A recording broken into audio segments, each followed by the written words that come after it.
There's a moment that happens right before things start to change. You feel it. It's not loud, it's subtle. A quiet hesitation, a small pull backward, a thought that says, what if this doesn't work? Even when everything seems to be moving in the right direction, even when you've done the inner work, something inside of you still feels unsure, still feels like it needs proof, still feels like it can't fully let go. And most people think that means they don't believe enough.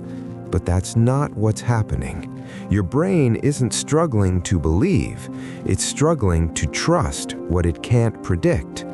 And once you understand that, you stop chasing certainty and start building safety in the unknown.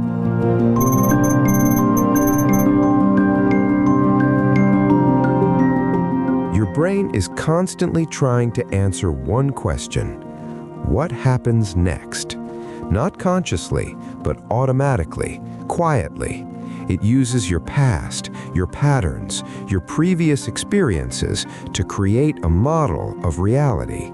And when that model is clear, your body relaxes, because prediction creates stability.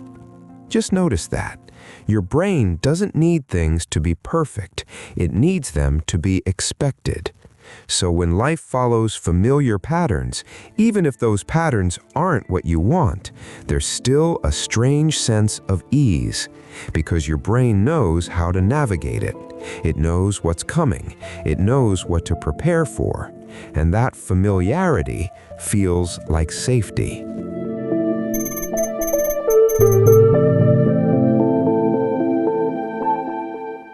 Now, this is where most manifestation advice skips a step. Neville Goddard taught, assume the feeling of the wish fulfilled.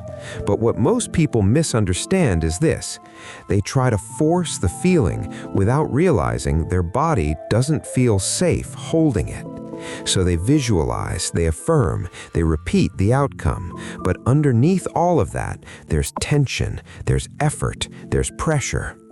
Just sit with that for a second, because your body can't hold a feeling that feels unsafe. So instead of the assumption becoming natural, it becomes something you're trying to maintain. And that's why it collapses. Not because manifestation doesn't work, but because your nervous system isn't stable enough to sustain the state.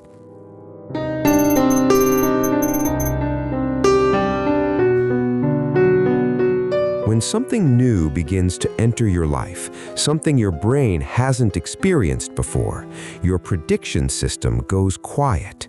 There's no reference point, no pattern, no certainty. And when that happens, your nervous system asks, is this safe? Not because something is wrong, but because something is unfamiliar. You might notice this as overthinking, second-guessing, wanting reassurance, looking for signs, or even pulling back completely. And it feels confusing because part of you wants the new reality, but another part of you feels uncomfortable inside it. That's not a belief problem. That's your brain saying, I don't have evidence for this yet. Let that land, because this is where most people misinterpret what's happening.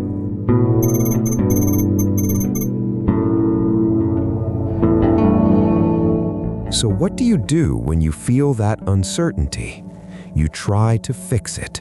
You try to create certainty. You look for answers. You search for confirmation. You try to feel it real harder. But here's the shift. The more you try to force certainty, the more your nervous system feels pressure, and pressure signals instability. So instead of becoming more grounded, you become more tense, more aware of what hasn't happened yet, more focused on trying to make it work. And that creates a loop where you're no longer assuming, you're trying to control, and your body can feel that difference immediately.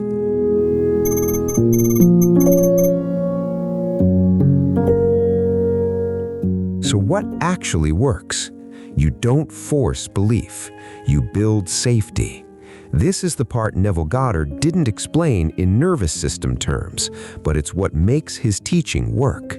Before you assume the feeling, your body has to feel safe enough to receive it. That means no pressure, no urgency, no "I need this to happen." Instead, you slow down, you soften, you let your system experience, "I don't know what's going to happen, and I'm still okay." Just sit with that, because that's where trust begins. Not in certainty, but in safety without certainty. And from that place, the feeling of the wish fulfilled becomes natural, not forced, not repeated, but embodied.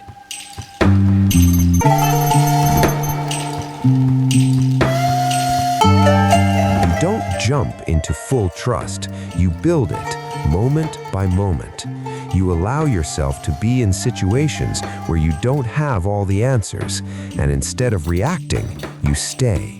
You notice your breath, you notice your body, you let the discomfort exist without trying to fix it immediately. And slowly, your nervous system starts to learn the unknown doesn't equal danger. It just means something new is possible. And over time, that unfamiliar feeling becomes neutral, then manageable, then even safe. And that's when your brain stops resisting and starts allowing.